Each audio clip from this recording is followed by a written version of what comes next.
of becoming what he requested so that he can save us and that he can have a relationship with us. So from chapter 4 to chapter 5, Paul presents the doctrine of justification. And from chapter number 6 all the way to chapter number 8, he presents the doctrine of sanctification, which means that when I am justified, made right, God places me on the side for his use.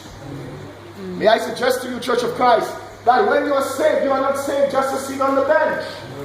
Hello? We are not saved to be pew warmers. We are not saved to just sit back in nonchalance. We are not saved to be mundane and ordinary.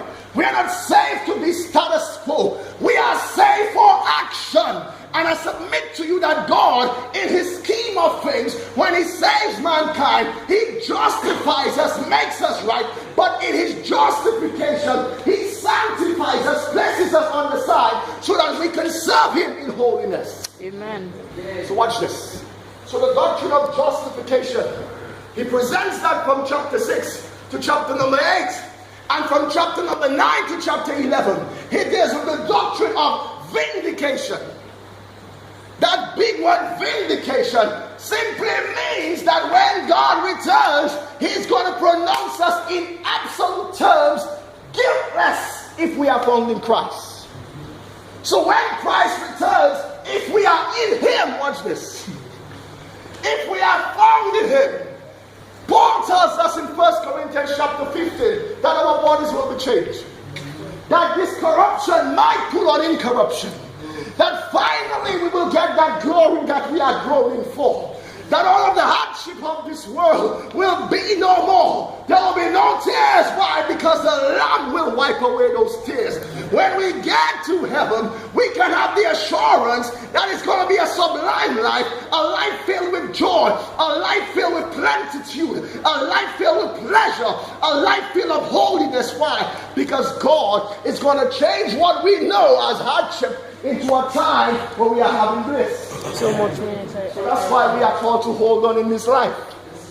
We are on a journey. Why? Because we are heading to Canaan, a land that is filled with milk and honey. So I don't know what's happening in Dominica. Some policies might be made that might hurt you, but I suggest to you, if you're a Christian, your citizenship is not in Dominica, it's in heaven. Hello? So you shouldn't be crying as a Christian like the rest of Dominicans who are crying as if to suggest you don't know God. Because your God can feed you in a wilderness. Hello? Your God specializes in taking care of you in difficult times. And I know this for a fact. I need no man to prove me otherwise. I don't need no one to tell me what God has done in your life. I know for certain that God can take care of me in difficulties. And you know that too. Amen. And that is why, watch this, Paul presents the doctrine of vindication. And by the time he gets to chapter 12, which is the practical aspect of it, he tells us something that we all need. He tells us now that because of what God did, we have a responsibility to act. And that is why, by the time we get to chapter 12 and verse 1, Paul said, I beseech you therefore, brethren, by the mercies of God, that you present your bodies a living sacrifice, how? Holy, acceptable to God, which is your reasonable service. In other words, Paul is saying to the church on the practical side of the thing, that because God went through all what he did, as a Christian, it is reasonable or logical to serve him.